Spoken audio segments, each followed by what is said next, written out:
Hey everyone, so how are you all. I hope कि आप सब बिल्कुल फिट एंड फाइन होंगे and I am your career counsellor and I will guide you related to every career so that you will make your future bright with me, and I will upload all the career counseling videos on Sunday. So just stay with me. So today's topic is teacher. कि teacher हम कैसे बन सकते हैं। Let's start it. First question from me. Do you want to become a teacher? आप एक teacher बनना चाहते हो तभी इस वीडियो पे आए हो ना। मैं भी पागल जैसे सवाल कर, है ना। तो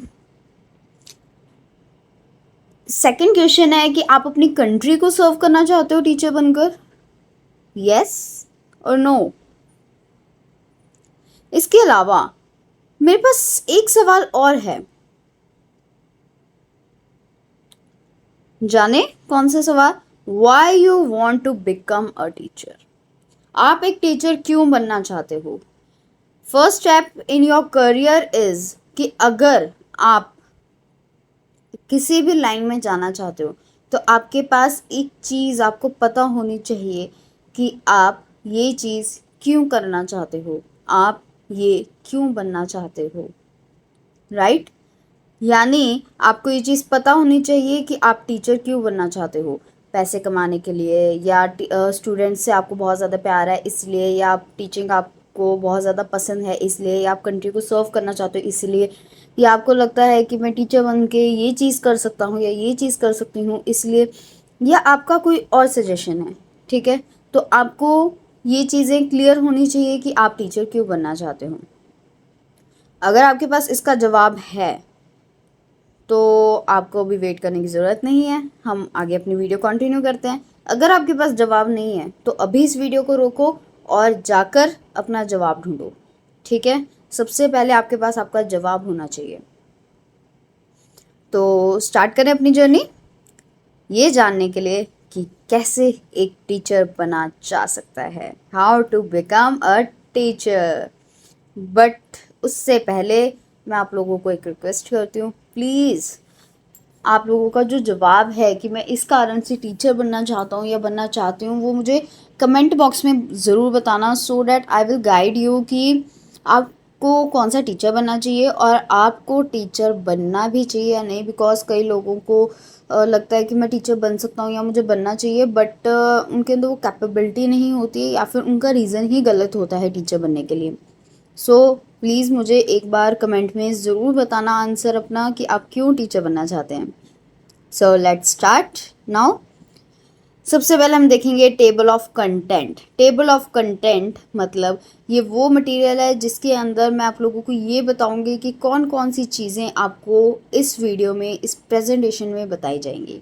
सबसे पहले है why to choose teaching profession, आप लोगों को टीचिंग प्रोफेशन क्यों चूज़ करना चाहिए।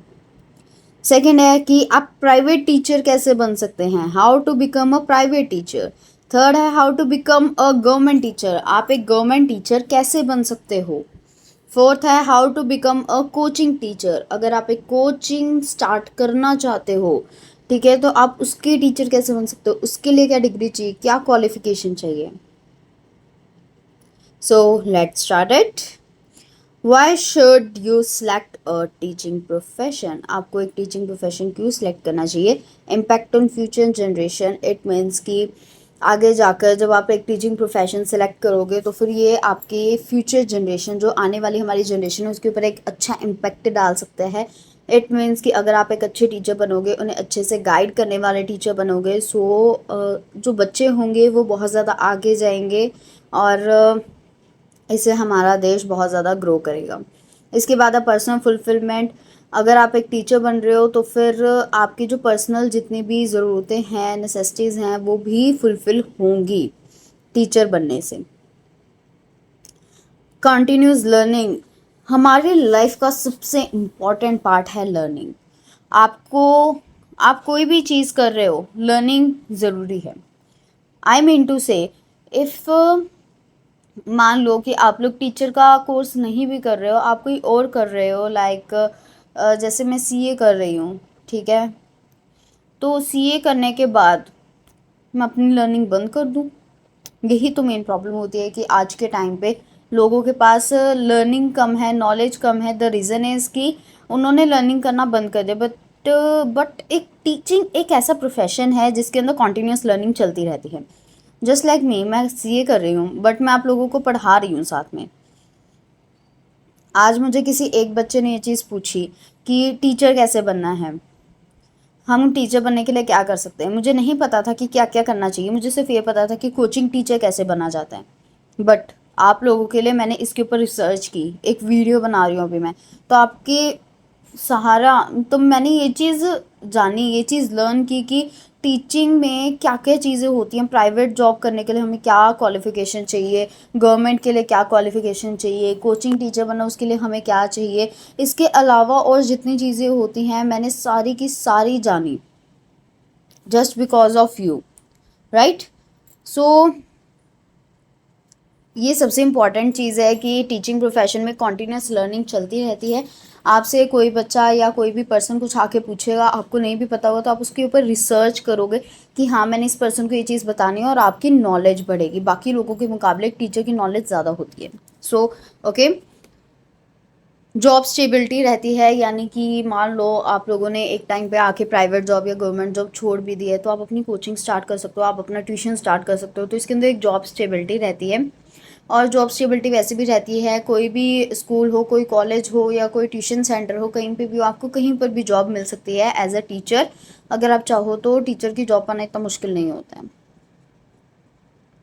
बिल्डिंग रिलेशनशिप्स, इसका मतलब ये आ जाएगा कि आप ज़्यादा से ज़्यादा लोगों के साथ मिलते हो, बच्चों को पढ़ाते हो तो उनके पेरेंट्स के साथ इंटरेक्ट करते हो। If you are a good teacher, बच्चे आपको लाइक कर रहे हैं तो फिर आगे कभी मुसीबत आप लोगों के ऊपर आती है तब भी वो आपकी हेल्प करेंगे।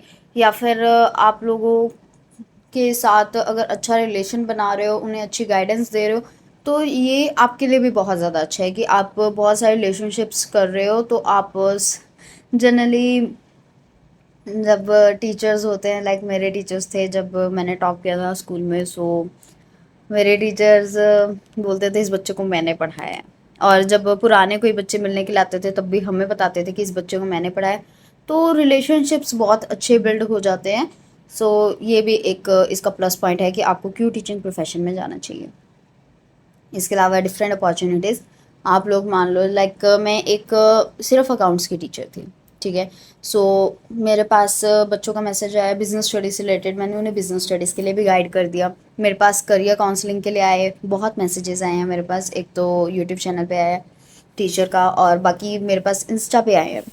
तो मैंने इस चीज़ को लेके भी उन्हें गाइड किया कि हाँ मैं तुम्हारे लिए वीडियोस ले आऊँगी। उन्होंने अलग अलग कोर्सेज़ के बारे में मुझसे पूछा, तो मेरे पास एक डिफरेंट अपॉर्चुनिटी आ गई कि मैं एज अ करियर काउंसलर भी अभी वर्क कर सकती हूँ, राइट। सो आप लोगों को as a teacher different opportunities मिलती रहती हैं। बाकी अगर आप किसी और प्रोफेशन के अंदर जा रहे हैं, लाइक मैं सीए करूँ, मैं सिर्फ एक सीए प्रोफेशन में जा रही हूँ, उसके पास मेरे पास सिर्फ एक लिमिटेड अपॉर्चुनिटी रह जाती है कि मेरे को जॉब करना है, दैट्स इट। कि मैं सिर्फ सीए का ही काम कर सकती हूँ, इसके अलावा और कुछ नहीं कर सकती। बट एक टीचिंग प्रोफेशन के अंदर आ जाता है कि अगर आप इस चीज़ के टीचर हो, आप और कुछ भी सीख सकते हो इसके साथ, राइट। इसके अलावा आ जाता है contribution to society. Contribution to society में आ जाता है कि आप बहुत ज़्यादा मतलब बच्चों के साथ कनेक्टेड हो जाते हो, और जो सोसाइटी होती है, आप सोसाइटी में बहुत ज़्यादा अच्छी अच्छी चीज़ें बच्चों को बताते हो, पेरेंट्स को बहुत सारी चीज़ें बताते हो, जिसके कारण जो बच्चे हैं बहुत ज़्यादा ग्रो करते हैं और हमारी सोसाइटी बहुत ज़्यादा डेवलप होती है। तो आप लोग बिना पैसे लगाए, बिना कुछ किए भी आप सोसाइटी में बहुत ज़्यादा कंट्रीब्यूट करते हो, राइट। तो अब देखते हैं options you have to select for teaching as a profession. अगर आप टीचिंग प्रोफेशन में जाना चाहते हो तो आप कौन कौन से ऑप्शंस अपने साथ सेलेक्ट कर सकते हो, इसे देखते हैं आप।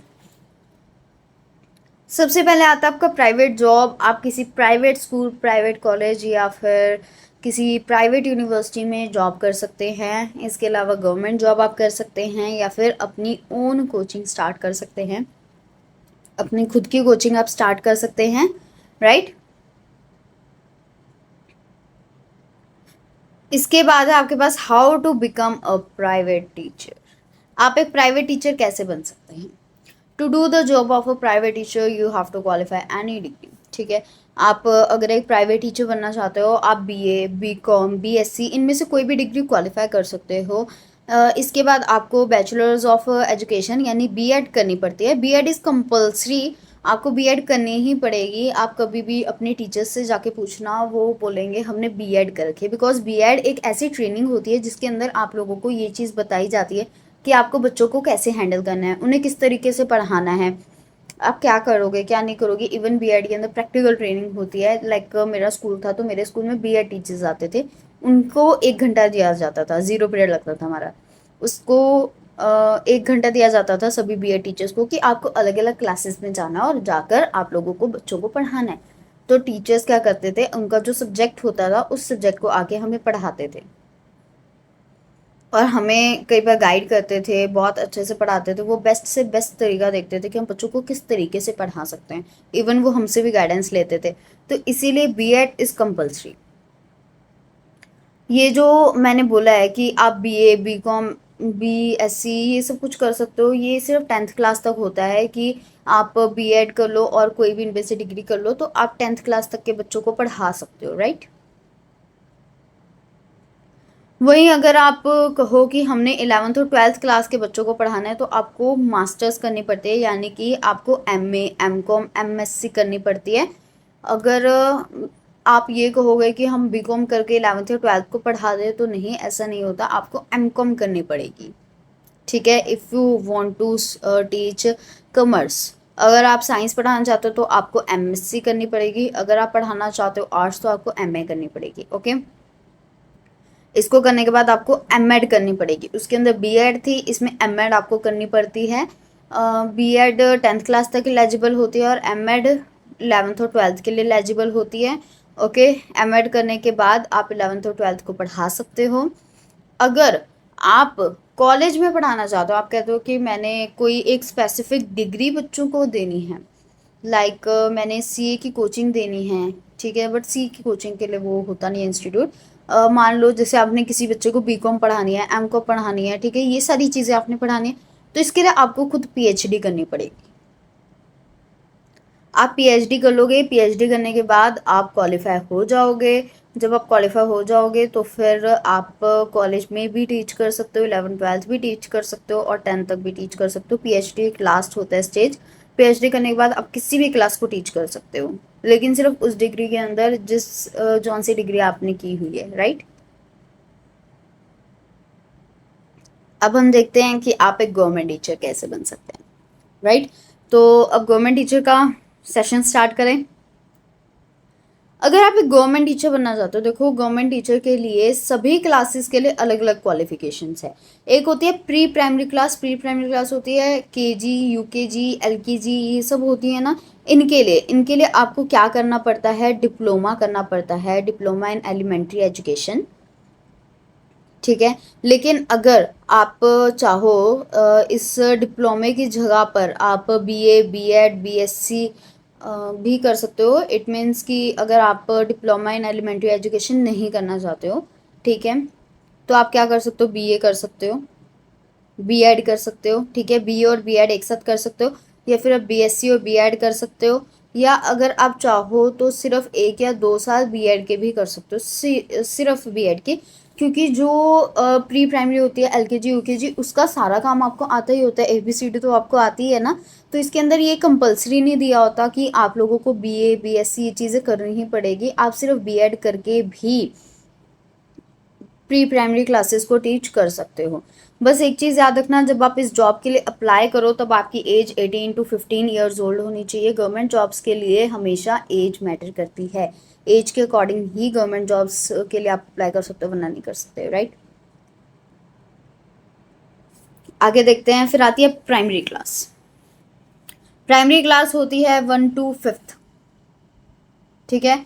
एक फर्स्ट क्लास से लेके 5th क्लास तक के अगर बच्चों को आपको टीच करना है तो इसमें भी आपको डिप्लोमा इन एलिमेंट्री एजुकेशन करना पड़ता है, ठीक है। अगर आप ये नहीं कर सकते हो तो फिर आपको बीएड करनी पड़ती है 1 या 2 साल की, राइट। या तो डिप्लोमा इन एलिमेंट्री एजुकेशन या फिर बीएड 1 या 2 साल की। और एक चीज़ होती है इसके अंदर, आपको सीटेट या एसटेट एग्ज़ाम क्लियर करना पड़ता है। और ये फर्स्ट एग्ज़ाम होता है, आपको फर्स्ट एग्ज़ाम देना होता है इसके लिए, यानी सीटेट और एसटेट के 2 एग्ज़ाम्स होते हैं। उसमें से अगर आप प्राइमरी क्लास को टीच करना चाहते हो, आपको फर्स्ट एग्ज़ाम देना पड़ेगा, और उस एग्ज़ाम को अगर आप 90 मार्क्स से क्वालिफाई नहीं करते हो तो आप केवीएस, एनवीएस या आर्मी स्कूल जैसे इन स्कूल्स के अंदर आप टीच नहीं कर सकते, आपको इसके अंदर एडमिशन नहीं मिलेगा, ठीक है, आप इसमें अप्लाई नहीं कर सकते। इसकी एज लिमिट होती है, अगर आप सी टेट का एग्ज़ाम दे रहे हो तो 35 होनी चाहिए या 35 से कम, और अगर आप एस टेट का एग्ज़ाम दे रहे हो तो एटलीस्ट 40 ईयर्स या उससे कम, ठीक है। इतना क्लियर हो गया। प्री प्राइमरी के लिए क्या करना होता है, प्राइमरी के लिए क्या करना होता है, साथ साथ लिखते रहना, सो डैट आप लोगों को ये चीज़ याद रहे कि मैंने गवर्नमेंट के लिए किस चीज़ क्या करना है और प्राइवेट के लिए क्या करना है। पहले आप देख लो आपको कौन सी क्लास को पढ़ाना है, उससे पहले आप देख लो आपको क्या चीज़ स्टार्ट करनी है, अपनी खुद की कोचिंग स्टार्ट करनी है, जॉब करनी है, कौन सी जॉब करनी है, पहले ये चीज़ सेलेक्ट करो, ऊपर लिख लो। उसके बाद ये लिखो कि आपको कौन सी क्लास को पढ़ाना है, फिर जिस क्लास को आपको पढ़ाना है उसके अकॉर्डिंग आप अपनी डिटेल सारे लिख लो, ठीक है, किसके लिए मुझे क्या क्या करना पड़ेगा।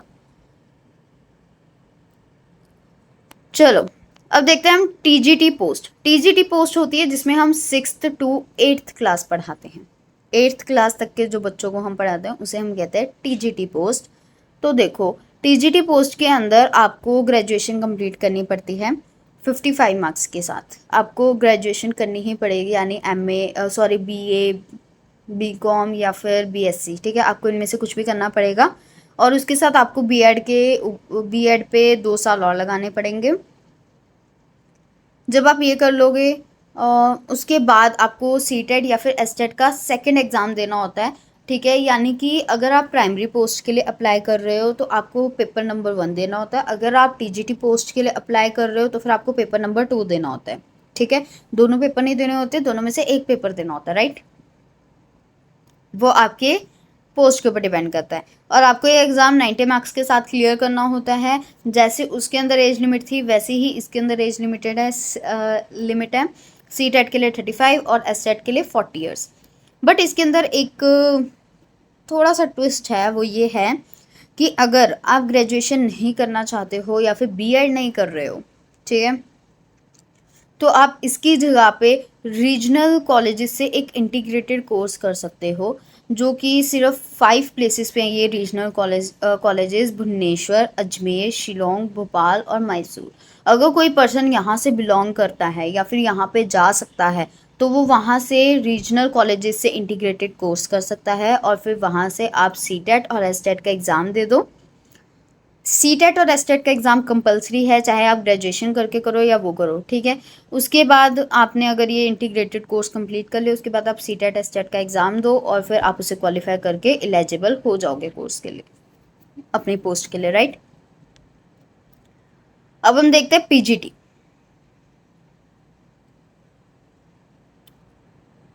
राइट, तो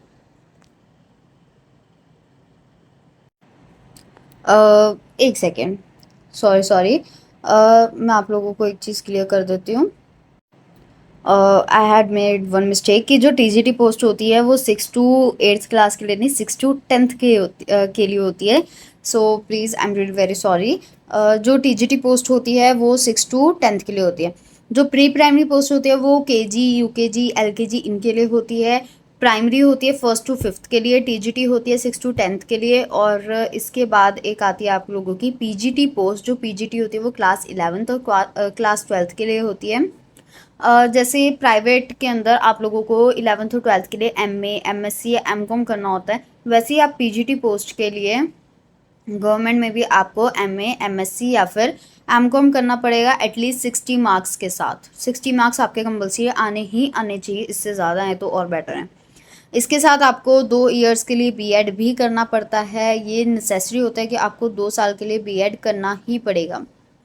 इसके अंदर सीटेट या एसटेट एग्ज़ाम्स क्लियर करने की कोई भी ज़रूरत नहीं होती है, क्योंकि इसके अंदर आपकी डिग्री बहुत ज़्यादा हाईफाई होती है। एंड आप कोई छोटे बच्चों को नहीं पढ़ा रहे हो कि आपको एसटेट या सीटेट की डिग्री कवर करनी पड़े, कोई कंपलसरी नहीं होता है, ठीक है, सीटेट या एसटेट इसके अंदर वो करना। इसके अंदर आपको सिर्फ अपनी डिग्री चाहिए होती है, एमए, एमकॉम या एमएससी, और साथ में 2 इयर्स बीएड। इसके बाद आप इसके लिए भी एलिजिबल हो जाते हो, ठीक है। बट वहीं अगर एक क्वेश्चन आ जाए कि आप कॉलेज में पढ़ाना चाहते हो एक प्रोफेसर की तरह, तो इसके लिए जैसे आपने उसमें की थी पीएचडी की थी आपने प्राइवेट के लिए, इसके अंदर पहले आपको बैचलर करनी पड़ेगी। ये लाइक मैं कॉमर्स की हूँ तो पहले मेरे को बीकॉम करनी पड़ेगी, फिर एमकॉम करनी पड़ेगी, फिर मेरे को पीएचडी करनी पड़ेगी, इसके बाद मेरे को यूजीसी नेट एग्ज़ाम देना पड़ेगा, ठीक है। तो इसके अंदर सारी चीज़ें कॉन्टीन्यूसली चलती हैं, पहले बीकॉम, एमकॉम, यानी पहले बैचलर करनी पड़ती है, फिर मास्टर्स, फिर उसके बाद आपको पीएचडी करनी पड़ती है, इसके बाद आप कर सकते हो, इसके बाद आपको यूजीसी नेट का एग्ज़ाम देना पड़ता है। जब आप ये एग्ज़ाम दे देते हो तो आप इसके लिए एलिजिबल हो जाते हो, फिर आप इसके लिए अप्लाई कर सकते हो, ओके। अब आते हैं आपके पास, हमने उसका कर लिया गवर्नमेंट टीचर का, कि गवर्नमेंट टीचर में हमारे पास प्राइमरी के लिए, प्री प्राइमरी के लिए, या टीजीटी के लिए, पीजीटी के लिए, या एक प्रोफेसर के लिए हमारे पास क्या क्या क्वालिफ़िकेशन होनी चाहिए, हमें क्या क्या करना है। बट अगर हम कहें कि हमें कोचिंग टीचर बनना है, जस्ट लाइक मी, मैं मान लो मैं एक कोचिंग टीचर हूँ, तो मैं कहूँ कि मुझे कोचिंग टीचर बनना है, मुझे अपनी कोचिंग स्टार्ट करनी है, उसके लिए मुझे क्या चाहिए होगा, ठीक है। तो इसके लिए आप लोगों को मैं एक चीज़ क्लियर कर देती हूँ। कोचिंग टीचर का मतलब होता है एक ट्यूटर, ठीक है, जो ट्यूशन पढ़ाए। लाइक आप किसी इंस्टीट्यूट में जाते हो सीखने के लिए, जैसे सीए होते हैं, सीए के अलग अलग इंस्टीट्यूट होते हैं, नीट का एग्ज़ाम होता है उसके लिए इंस्टीट्यूट्स होते हैं, जेई का एग्ज़ाम होता है उसके लिए इंस्टीट्यूट्स होते हैं, या सीएस के इंस्टीट्यूट, सीएमए के इंस्टीट्यूट, अलग अलग इंस्टीट्यूट्स होते हैं, राइट। उसी तरीके से कोचिंग, ये कोचिंग टीचर्स ही होते हैं जो इसके अंदर पढ़ाते हैं, जिनकी अपनी खुद की कोचिंग होती है। तो अगर आप खुद की कोचिंग स्टार्ट करना चाहते हो, वैसे आपको एक चीज़ मैं क्लियर कर देती हूँ, आप किसी कोचिंग के अंदर भी अगर टीचर लग रहे हो, ठीक है, तो वो भी एक प्राइवेट जॉब ही होती है। तो आपको वहाँ पे पूछना पड़ेगा कि अगर मैं आपके यहाँ पे कोचिंग पे लगना चाहूँ तो मेरे पास क्या क्वालिफ़िकेशन होनी चाहिए, क्योंकि जो स्कूल्स होते हैं उसमें क्वालिफ़िकेशन की बहुत ज़रूरत होती है। स्कूल्स नहीं देते, बीएड वगैरह के बाद आप लोगों को वो देते हैं जॉब, बट जो कोचिंग सेंटर्स होते हैं उन्हें आपकी एक स्पेसिफिक क्वालिफिकेशन चाहिए होती है, कि अगर आपने कोई सीए का इंस्टीट्यूट है वहाँ पे, अगर आप लोग सीए हो, आपने सीए क्लियर की है, तो आप वहाँ पे आ सकते हो पढ़ाने, ठीक है। तो इसी तरीके से आप जिस भी कोचिंग में जॉब करना चाहते हो, तो आप वहाँ पे जाके ये चीज़ उनसे पूछ सकते हो कि मैं इस कोचिंग में, आपकी कोचिंग के अंदर जॉब करना चाहता हूँ, तो मेरे को जॉब करने के लिए क्या करना पड़ेगा, ठीक है। तो आप वो आपको बता देंगे कि आपको यही चीज़ें करनी पड़ेगी, तो आप वो कर सकते हो, राइट। इसके बाद अगर देखा जाए, अगर आप खुद की कोचिंग स्टार्ट करना चाहते हो तो उसके लिए कोई एक स्पेसिफिक डिग्री नहीं होती है, राइट। लाइक आपने बीकॉम किया है, ठीक है, तो फिर आप बीकॉम के स्टूडेंट्स को पढ़ा सकते हो, 11th और 12th के स्टूडेंट्स को पढ़ा सकते हो, आप अपना ट्यूशन सेंटर खोल सकते हो। और अगर आपने 11th 12th की है तो फिर आप 11th 12th के बच्चों को ही सिर्फ पढ़ा सकते हो, या फिर 10th के बच्चों को पढ़ा सकते हो, 9th 8th 7th 6th, आप किसी भी बच्चे को पढ़ा सकते हो, राइट। तो इसके अंदर कुछ नहीं होता है, जैसे अब मैं हूँ, ठीक है, मैंने अभी बीकॉम कर रही हूँ मैं साथ में सीए के साथ, ठीक है। मैं आप लोगों से ज़्यादा बड़ी नहीं हूँ, मैं अभी बीकॉम फर्स्ट ईयर में ही हूँ। मैंने सिर्फ अभी 12th करंटली क्रॉस की है इसी मार्च में, and I am teaching you as a tutor, right. मैं आप लोगों को ऑनलाइन टीच कर रही हूँ एज अ ट्यूटर। सो आप भी ये चीज़ें कर सकते हो। आप लोगों का जिस चीज़ में इंटरेस्ट हो, मान लो कि आप लोगों का साइकोलॉजी में इंटरेस्ट है, तो आप साइकोलॉजी के टीचर के तौर पे वर्क कर सकते हो, कि मैंने साइकोलॉजी बच्चों को बताई है, या फिर साइकोलॉजी के इतने अच्छे अच्छे फैक्ट्स होते हैं, आप लोगों को वो फैक्ट्स बता सकते हो। वैसे भी लोग एक दूसरे को जानने में बहुत इंटरेस्ट रखते हैं, ओके। सो आप एज अ कोचिंग टीचर भी काम कर सकते हो। तो आप लोगों को पता चल गया होगा कि अब कोचिंग टीचर कैसे बनते हैं, उसके लिए क्या क्वालिफिकेशन चाहिए, प्राइवेट और गवर्नमेंट टीचर के लिए क्या क्वालिफिकेशन चाहिए। इसके अलावा भी अगर आपका कोई सवाल है तो आप मुझे कमेंट बॉक्स में बता सकते हैं, I will help you, okay. Thank you so much for watching my video, and please मेरी वीडियो को जितना ज़्यादा हो सके शेयर करना, लाइक करना एंड सब्सक्राइब करना मेरे चैनल को। ज़्यादा से ज़्यादा लोगों को इसे शेयर करना, ताकि जो लोगों को कन्फ्यूजन रहती है कि हमें ये चीज़ करनी पड़ेगी, वो चीज़ करनी पड़ेगी, तो एक ही वीडियो के अंदर उन्हें उनके सारे सोल्यूशंस मिल जाए, ठीक है। क्योंकि जनरली मैंने भी ये वीडियो बहुत टाइम रिसर्च करके, करीब 1 हफ्ते तक मैंने सारी चीज़ें ढूंढ के फिर ये सारी वीडियो बनाई है। बहुत मेहनत लगी है इसे बनाने में, तो प्लीज़ आप लोग मुझे ज़रूर सपोर्ट करना। Thank you so much. जय श्री कृष्णा, राधे राधे।